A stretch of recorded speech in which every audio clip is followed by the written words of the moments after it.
of all the things James could write about to churches, why does he talk about control of the tongue?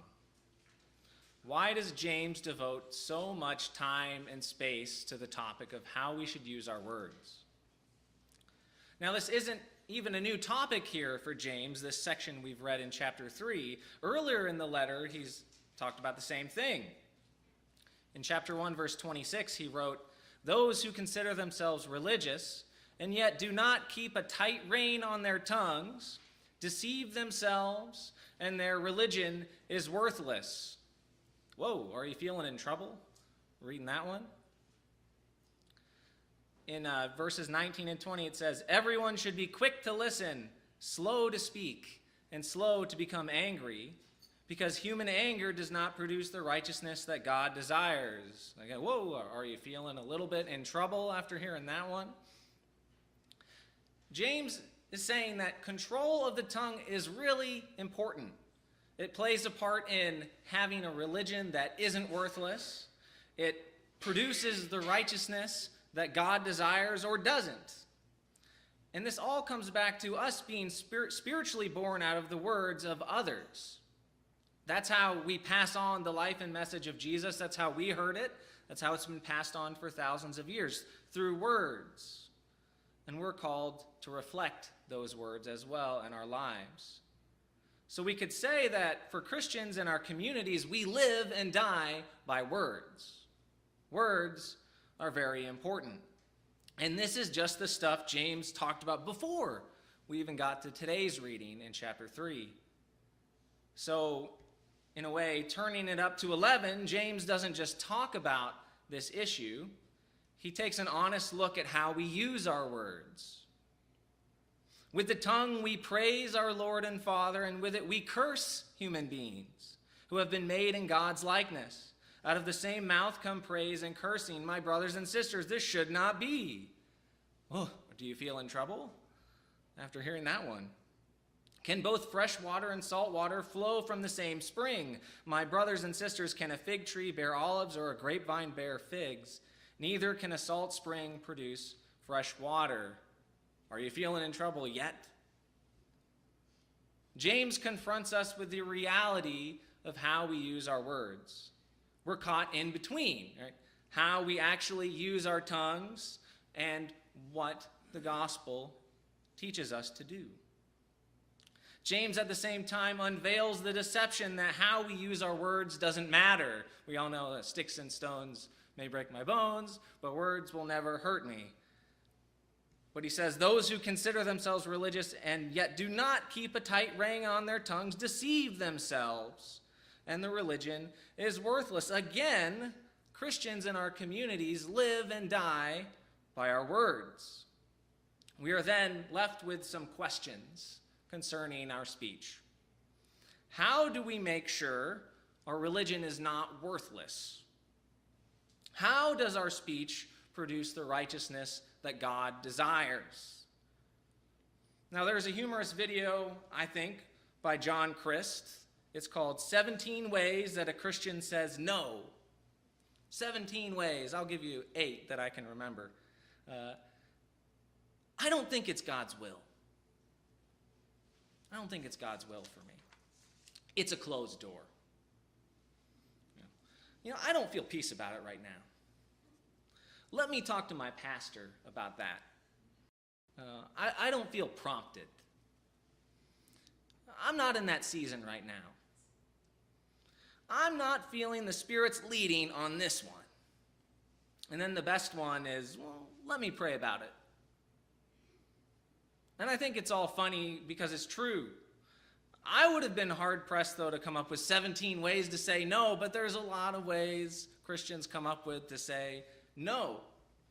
So perhaps our real challenge is awareness. And I think that's what James is getting at. He's trying to help us think, what are you doing with your speech? What are you doing with your words? In our text from today in chapter 3, James uses multiple metaphors about speech and how it affects us to help us understand why our words are so important. We kind of run through them, but I want to slow down and talk about 4. So James begins in our text talking about the impact of a teacher's words. Like teachers, our words can influence those who hear us for good or ill. I'm sure you can all remember a teacher that was impactful upon you. Probably one specific grade or one teacher you thought they really helped me or they were really good for me. And you may remember a specific teacher that you really didn't like. Like, I didn't get a good grade in math because that teacher, he was out to get me. Teachers have a really big impact on our lives. It's like a young child's father would do. A little girl at home, before swearing, he always said, "Excuse my French." Explicit, And so over time, this little girl finally made it to preschool. And on the first day of class, the teacher asked the children if they knew how to speak any languages other than English. So she goes, "Well, I know some French." I think they got a phone call that day.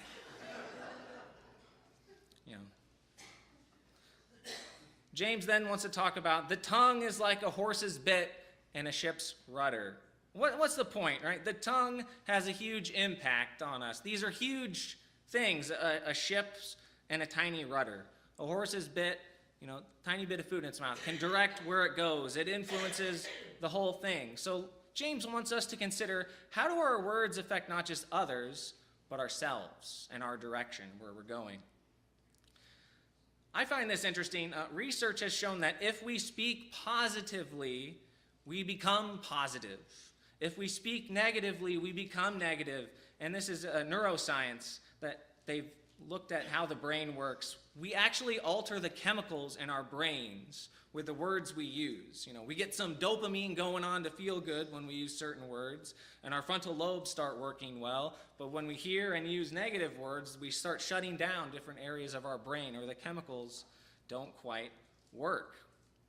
So it's true, our words change how we behave. Our words change actually all of what we're doing, our whole being, what we're doing. So it could be something as simple as hearing that the Chiefs won or lost. The feeling? You wake up the next day and you're like, the Chiefs lost. I'm having a terrible day today. Or they won. You're like, I'm feeling really good. The Chiefs won. And it's so weird. It's such a little thing, but it can make us feel good or bad for a whole day. My Cardinals just got eliminated from the playoffs, so I'm pretty down. But they didn't lose 100 games. Zing! There's always next year. Woo! So the third one, James wants to talk to us about how the tongue is like a flame that lights a forest on fire. Whoa, you hear that? Lights a forest on fire. It's destructive. Speech can be destructive. He calls it a restless evil, full of poison. It's like when public prayer time becomes gossip and rumor time. Has that ever happened? You've never experienced that before. Pray for my friend John. He's struggling being lazy, smoking marijuana in the basement, playing video games, and not doing his homework. Please pray for him. And then everyone wants to talk about it, and it gets around. And then John comes to me, and he's like, "What did you say?" We lost a little trust that day.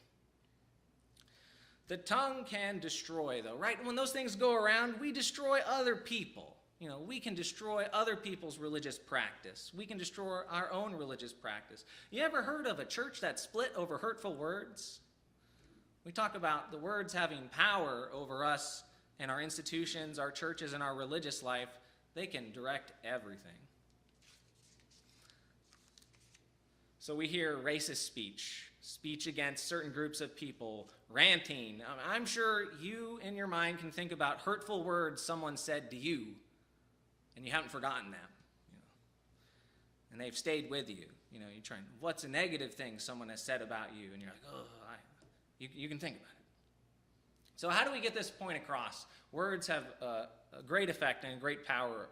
So for kids, a lot of time I've seen this is you give them a tube of toothpaste, right? You've heard this one before. And you have them squeeze the whole thing out. And then you say, oh, I need you to put it all back in. And then they try and try and try as they might until they finally get up and say, it's impossible. And you're like, well, that was the point. You can't take your words back. You can't take the effect back. You can't put them back in the tube. You can't put them back in your mouth. How are we using our words? And the last one James wants to talk to us about is, with the tongue we bless God and curse one another. So the previous points have prepared us to consider this one. With the power of our words to influence people, with the power of our words to affect us, and with the power of words to destroy us, with all this in mind, how do we speak about each other, beings made in the likeness and image of God? James is calling us out. Be consistent. You can't be a salt spring that produces fresh water. You can't be a fig tree that gives olives. You can't be a grapevine that makes figs. As Jesus said, out of the overflow of the heart, the mouth speaks. So no matter how educated, talented, hardworking, rich, poor, nice you think you are, how you speak to and about other people ultimately tells what you really believe. The expectation is that we're to speak to one another informed by the ways we speak to God. How often does that happen? This isn't really radical. I would say the church is supposed to be a place of healing and life, but too often it's the opposite. How often can we think of times where the church is called to be to serve others and speak life-giving words? But how are we supposed to do that, I think James is saying, if we can't even control our tongues? How are we supposed to do it? So when I lived in Browning, Illinois, I ministered there for 4 years. I lived in the parsonage right next to the church. Across the street from us, there was a family. There was 3 little kids. Tony was the youngest one. Ryan was a girl, was in the middle. And then the oldest one was Waylon. So they lived in their grandma's house. And their mom and their father figure lived in the same house too. But they rotated in and out of the county jail. So their grandparents were really the solid rock for them. So we formed a special bond with these kids. They were in a really tough spot. I ended up getting to know them the first time. I brought out a kite, and we ran it up and down the road. So we did that together, I remember. We did things like we played baseball, we played video games, we had Sunday school, we had Wednesday night stuff, Sunday night church, activities together like fishing, roller skating, all the things you can think of just to spend time together. Now, one day I remember I drove Tony to a day camp at the Christian camp, like 2 hours away, just me and him. We drove up, he stayed for a couple hours, we drove him back. And we did something similar with Waylon and Ryan when they went to camp in the summer, but on the way, we just sang the theme cartoons. Who lives in a pineapple under the sea? How is that show still on? Eventually, after so many years, Waylon and Ryan, they had a different dad. They went to go live with their dad in Missouri, and Tony was the only one left there. And after my 4th year, we moved to Lincoln. So several months after I had moved, I decided I wanted to go back to Browning and worship there. One of my friends had taken over as the minister there, so I think they were doing well. So I just decided I'm going. It was just me that day. Julia and Abigail went to Mount Pulaski. So when I got to the church and I entered the building, Tony, he's like 8 years old now, he was standing there by himself waiting for me. And it was really weird because I didn't tell anyone I was coming. I didn't call ahead or say, I'm coming to church today to worship with you. So we sat down together in the back of the church, and with all the sincerity of a 8-year-old kid, he said, I prayed that you would come to church today, and that's why I'm here. I was like, That actually just broke my heart into a million pieces. And oh my goodness, it really touched me. It's one of the most striking things I think that's ever happened to me, that kid had that faith. Like, I'm going to pray for him to show up today, shows up, and yeah, pretty touching, I think, for me. So James asks us to do something quite difficult. Learn how to speak again. To speak of and to others as we would speak to God. And this is really about learning how to be the church. We are called to be bearers of the good news of Jesus Christ, not only in action, but in speech as well. When people listen to us, what do they hear? Do they hear God at work? If we're the only Bible people will ever hear, what are we saying? Amen.